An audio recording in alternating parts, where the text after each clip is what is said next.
और आज ट्विटर पर 3 हैशटैग टॉप ट्रेंड हुए और तीनों ही इंडिया के समर्थन में थे। यह हैशटैग चलाने की जरूरत इसलिए पड़ी क्योंकि कुछ इंटरनेशनल सेलिब्रिटीज ने भारत के विरोध का ग्लोबल प्रयोग किया था, लेकिन यह प्रयोग 24 घंटे में फेल हो गया। भारत के खिलाफ इस वैश्विक प्रयोग में क्लाइमेट एक्टिविस्ट ग्रेटा थुनबर्ग भी शामिल थी।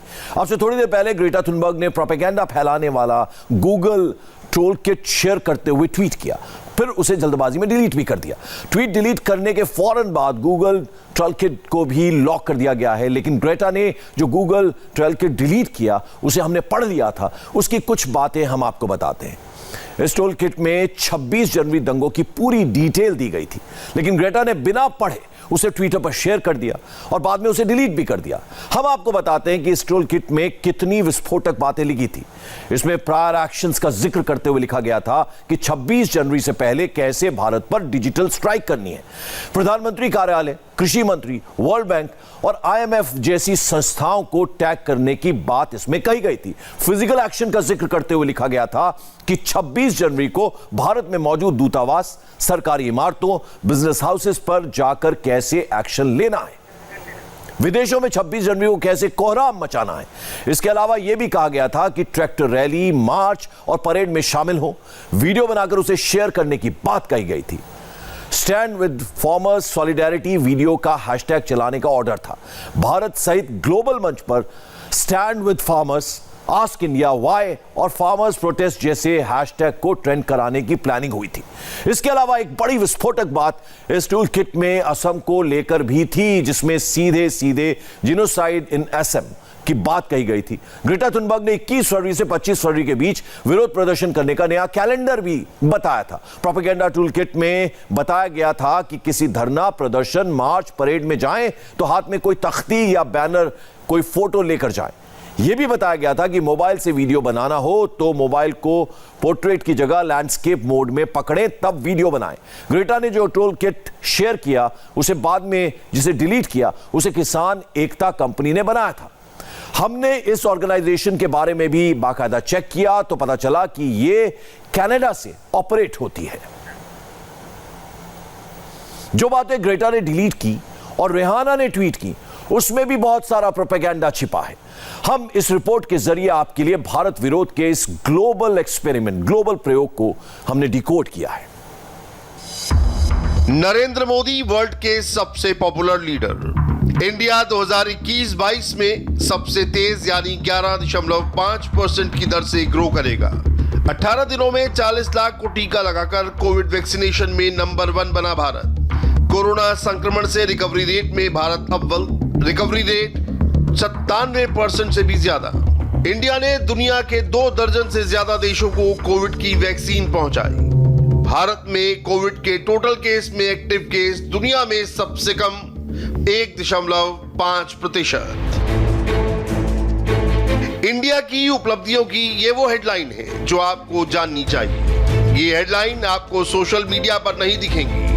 ये ट्रेंड करने कराने वाले हैशटैग नहीं, ठोस जमीनी उपलब्धियां हैं, करेक्ट फैक्ट है।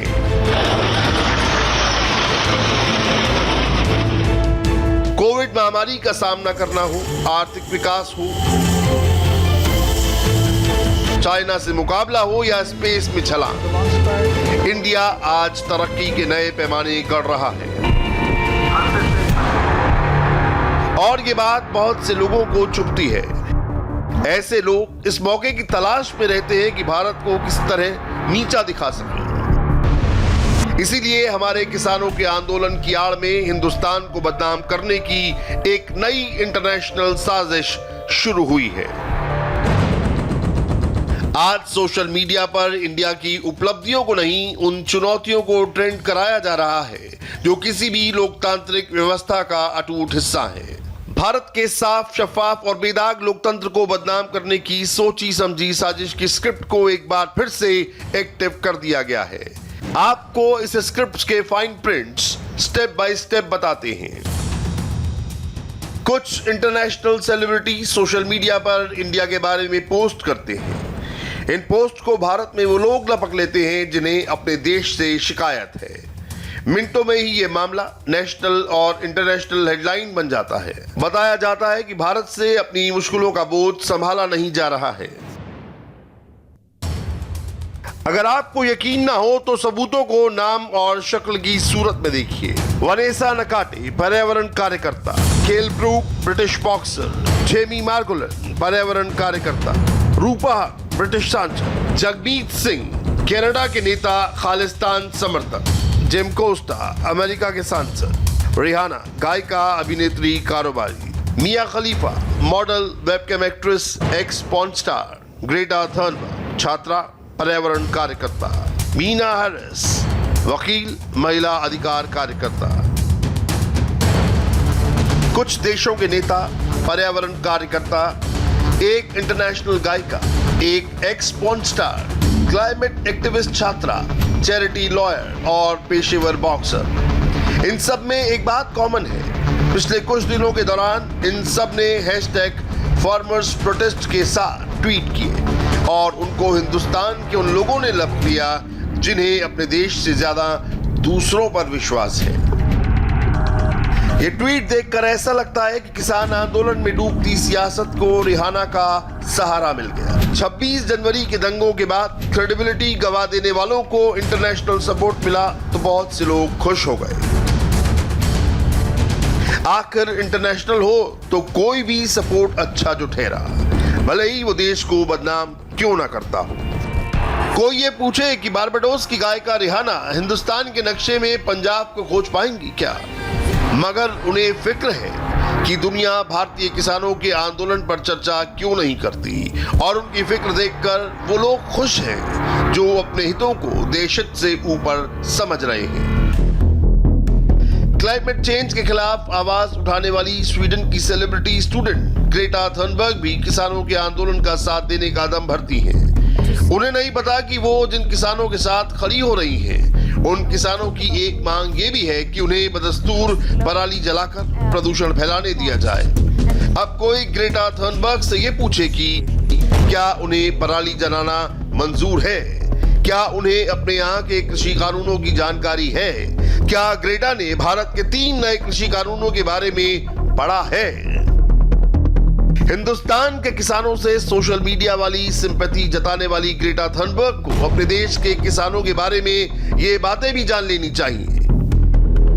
ग्रेटा थर्नबर्ग की पैदाइश से भी 14 बरस पहले स्वीडन ने अपने किसानों को दी जाने वाली सब्सिडी खत्म कर दी थी, जबकि भारत में आज भी किसानों को कई तरह की सब्सिडी दी जाती है। 1989 में स्वीडन ने अपने किसानों को उपज की कीमत की गारंटी यानी मिनिमम सपोर्ट प्राइस देना भी बंद कर दिया था, जबकि नए कृषि कानूनों के बाद भी सरकार ने मिनिमम सपोर्ट प्राइस जारी रखने का वादा किया है। स्वीडन की कुल आबादी में से महज 1.5% किसान हैं, जबकि इंडिया में 42% कामकाजी आबादी खेती में काम करती है। स्वीडन में हर किसान के पास 36 हेक्टेयर जमीन है, तो भारत में खेती का औसत आकार 1.08 हेक्टेयर ही है। भारत के किसानों के लिए फिक्रमंद रिहाना को भी इस बात की खबर नहीं होगी कि उनकी कर्मभूमि अमेरिका अपने किसानों के हितों के लिए ऐसा अड़ा है कि भारत के साथ उसकी फ्री ट्रेड डील नहीं हो पा रही।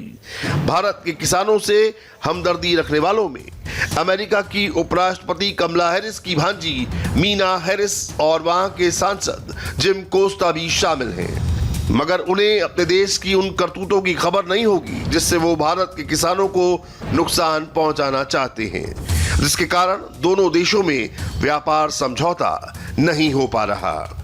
अमेरिका चाहता है कि भारत उसके यहां से आने वाले बादाम, अखरोट और दालों पर टैक्स कम करे।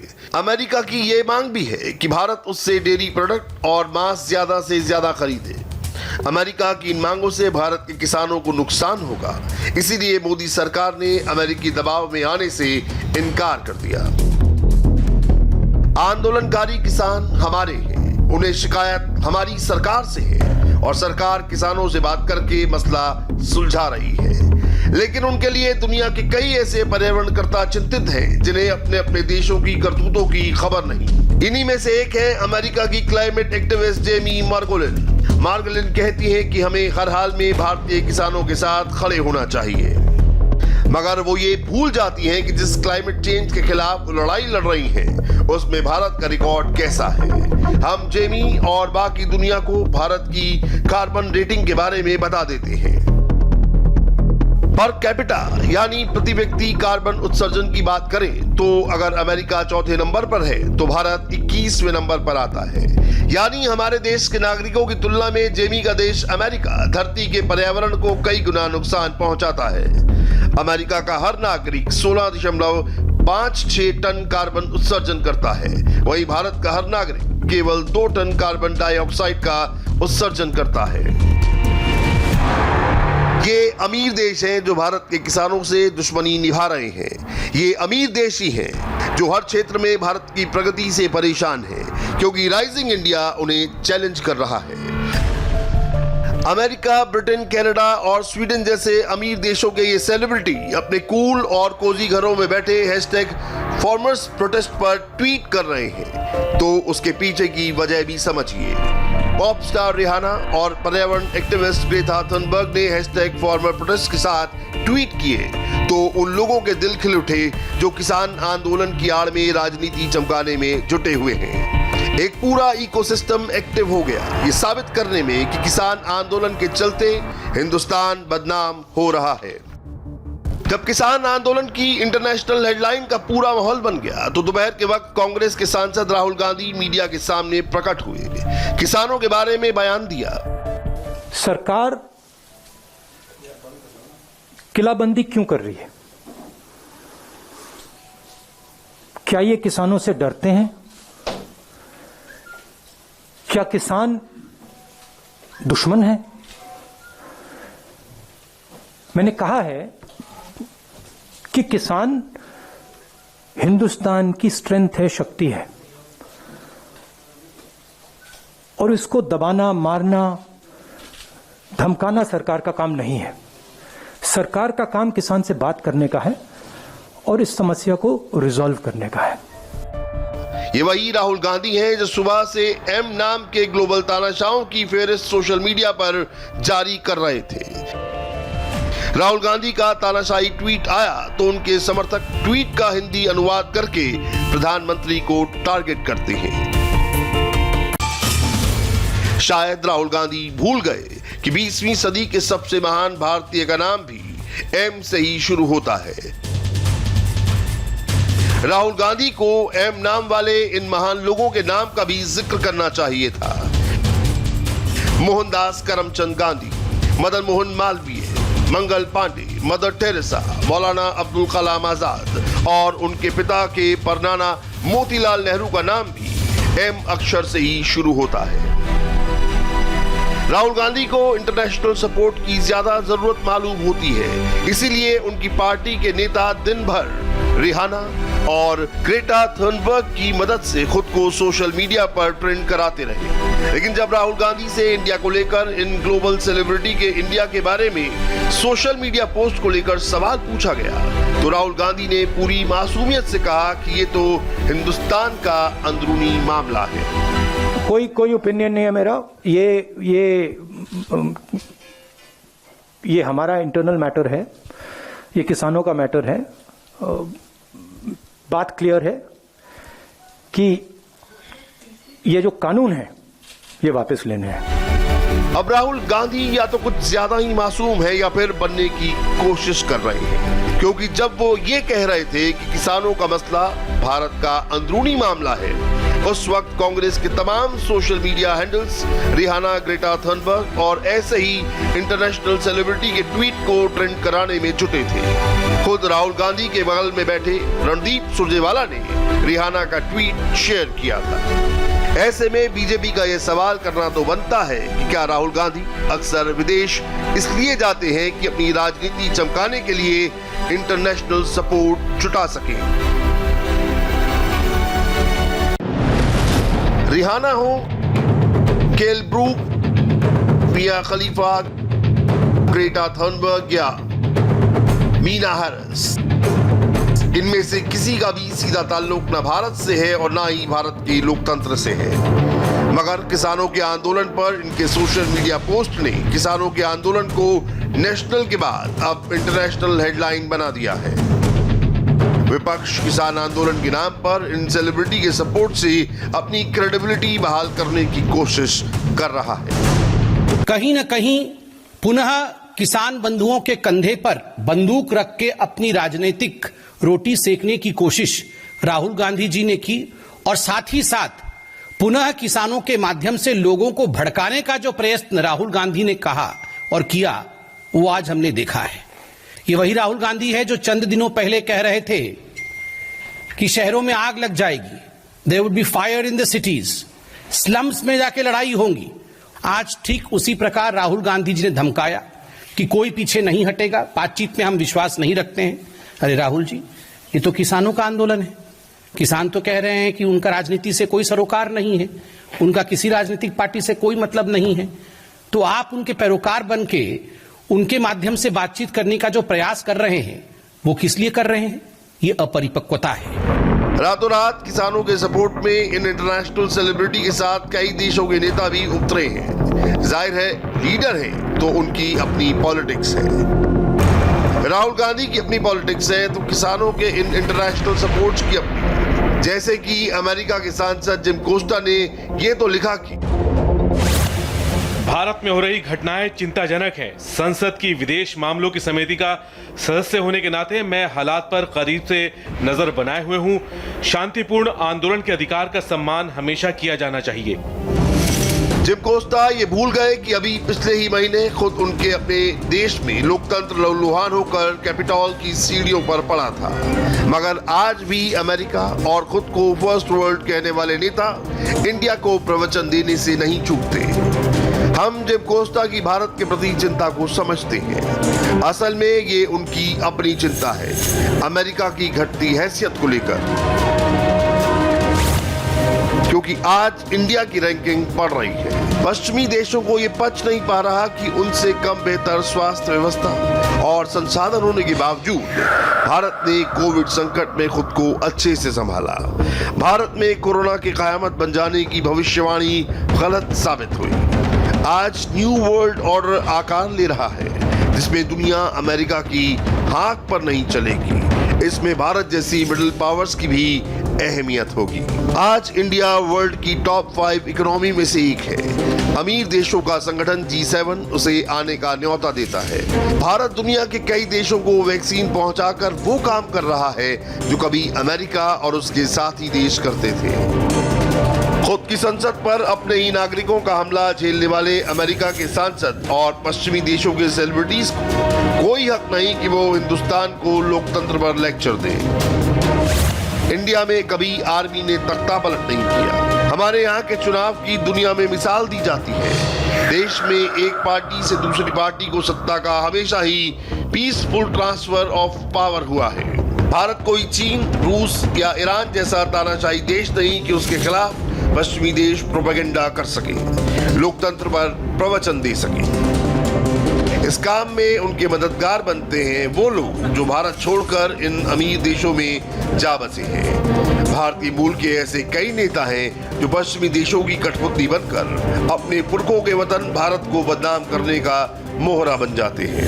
ब्रिटेन के सांसद रूपा हक और तनमनजीत सिंह ढेसी ऐसे ही नेता हैं जो किसानों के नाम पर अपनी सियासत चमका रहे हैं। ऐसे ही भारतीय मूल के एक और नेता हैं जगमीत सिंह। कनाडा की न्यू डेमोक्रेटिक पार्टी के नेता जगमीत पर इल्जाम है कि वो खालिस्तान का समर्थन करते रहे हैं, पर अब वो हमारे किसानों के नाम पर कनाडा में अपनी राजनीति चमका रहे हैं। जाहिर है हैशटैग फार्मर्स प्रोटेस्ट को ट्रेंड कराने के पीछे ऐसे ही लोग हैं जिन्हें भारत की चुनौतियों में अपने लिए अवसर दिखते हैं। पहुंच बढ़ाने का अवसर, सियासत चमकाने का मौका, भारत को बदनाम करने का एजेंडा चलाने का अवसर, भारत विरोधी इस आग में घी डालने का काम ह्यूमन राइट्स वॉच जैसे संगठन करते हैं जिनका एजेंडा भारत विरोध है। मगर खुद को फर्स्ट वर्ल्ड कहने वाले देश के सेलिब्रिटी और सियासी लीडरों को समझ लेना चाहिए कि 21वीं सदी के नए वर्ल्ड ऑर्डर में उन्हें भारत को देखने उसे समझने के लिए एक नए चश्मे की जरूरत है। किसानों के हक में आवाज उठाने के लिए हैंडबुक जारी करने वाली ग्रेटा थर्नबर्ग जैसी एक्टिविस्ट को भारत के विदेश मंत्रालय ने एक बयान के जरिए कड़ा संदेश दिया है। विदेश मंत्रालय ने ऐसे सो कॉल्ड एक्टिविस्ट को चेतावनी देते हुए कहा है कि वो गलत तथ्यों के आधार पर भारत विरोधी एजेंडा चलाने से बाज आए। प्रधानमंत्री नरेंद्र मोदी ने विदेश मंत्रालय के बयान को रीट्वीट करके जता दिया है कि सरकार अपने बयान पर पूरी तरह कायम है और देश के विकास के एजेंडे पर भी लगातार काम करती रहेगी। उसे ऐसे प्रोपेगेंडा करने वालों से कोई फर्क नहीं पड़ता।